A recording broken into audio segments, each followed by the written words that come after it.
సచివాలయంలో తెలంగాణ ఉద్యమకారుల గుర్తింపు కమిటీ అఖిలపక్ష సమావేశం నిర్వహించింది.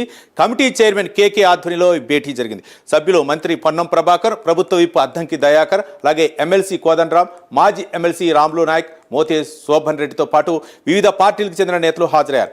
ఉద్యమకారుల గుర్తింపుకు సంబంధించి పలు పార్టీ నేతలు సలహాలు, సూచనలు స్వీకరిస్తున్నట్లు తెలుస్తుంది. ఇదే అంశానికి సంబంధించి ఎక్స్క్లూజివ్ ఫీల్డ్ రిపోర్ట్ మా కరెస్పాండెంట్ అజీం లైవ్ ద్వారా అందిస్తారు. అజీం,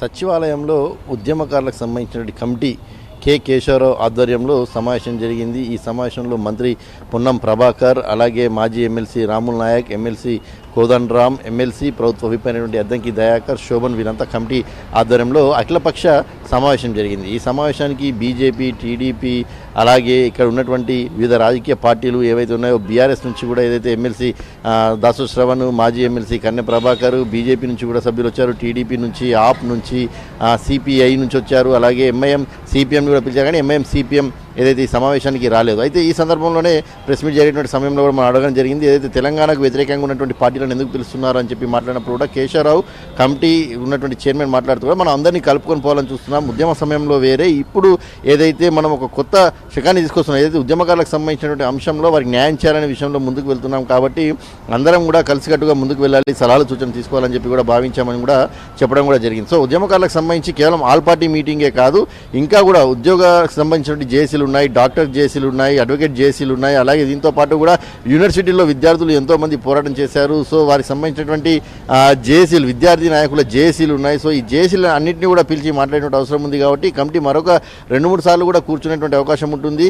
ఇలా ప్రతి ఒక్కరిని తేడా లేకుండా ఎవరు విభేదించినా అందరినీ పిలుచుకొని మాట్లాడతాము. వారు ఇచ్చేటువంటి సలహాలు, సూచనలు అన్నీ కూడా తీసుకుంటాము. తీసుకొని ఏ క్రైటీరియాలో ముందుకు వెళ్ళాలి. ఇప్పుడు బీఆర్ఎస్ సంబంధించినటువంటి వారు ఏదైతే ఈ సమావేశానికి వచ్చారో, తర్వాత ప్రెస్ మీట్లో మాట్లాడుకుంటూ అటు కన్నె ప్రభాకర్ కానీ, ప్రస్తుతం ఎమ్మెల్సీ దాసు శ్రవణ్ కూడా గత ప్రభుత్వం సుమారు 600 మందికి ఏదైతే 10 లక్షల ఆర్థిక సాయం చేసింది, ఉద్యోగాలు, ప్రభుత్వ ఉద్యోగాలు కూడా ఇచ్చింది. సో కాంగ్రెస్ పదే 1200 మంది ఏదైతే చనిపోయారు అని కూడా చెప్పుకుంటూ వస్తుంది, ఏదైతే ఉద్యమంలో ప్రాణాలు అర్పించారని చెప్తుంది. సో ఆ 1200 మందిని గుర్తించి వారికి ఆర్థిక సహాయం, ఉద్యోగం ఇవ్వాలి, పెన్షన్లు ఇస్తారా, ఇంకా లేదంటే ఇళ్ల స్థలాలు ఇస్తారా అని చెప్పి డిమాండ్ కూడా ఏదైతే ఉంది. సో ఇవన్నిటిని కూడా తీర్చాల్సిన అవసరం ఉంది. సో 250 గజాల స్థలం ఇవ్వాలి, ప్రభుత్వ ఉద్యోగం ఇవ్వాలి అని డిమాండ్స్ అని కూడా. అయితే ఈ కమిటీకి కాలపరిమితి లేదు.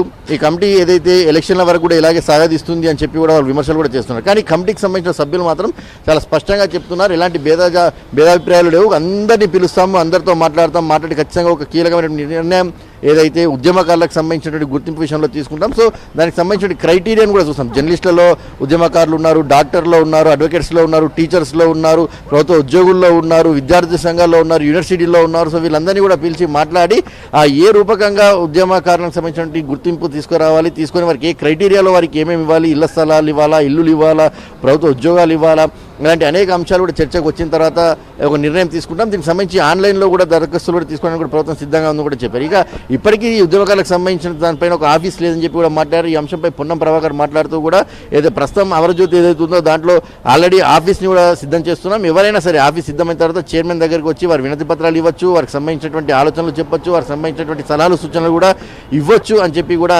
వారైతే చాలా క్లియర్గా చెప్పారు. సో ఈ కమిటీ ఇప్పటితో కాదు, మరొక 2-3 సార్లు కూర్చుంటుంది. దీంట్లో వివిధ సంఘాల నేతలతో కూర్చుంటుంది, వివిధ ఉద్యోగ సంఘాలతో కూర్చుంటుంది, అలాగే విద్యార్థులతో కూర్చుంటుంది. వారందరితో మాట్లాడిన తర్వాత ఒక కీలక నిర్ణయం కమిటీ తీసుకుంటుంది. ప్రభుత్వం ఉద్యమకారుల విషయంలో చాలా స్పష్టంగా ఉంది, వారికి న్యాయం చేయాలనే అంశంపై చాలా క్లారిటీగా ఉంది. సో ఈ అంశంపైనే సబ్ కమిటీ ఏదైతే ఒక కమిటీని కూడా వేసింది. ఈ కమిటీలో ఉన్నటువంటి వారందరూ కూడా ఎక్స్పీరియన్స్, మనకు తెలుసు ఉద్యమ సమయంలో కోదండరాం పాత్ర ఎలా ఉండేదో మనకు తెలుసు, అద్దంకి దయాకర్ పాత్ర గురించి మనకు తెలుసు, ఎమ్మెల్సీ రాముల్ నాయక్ పాత్ర గురించి మనకు తెలుసు.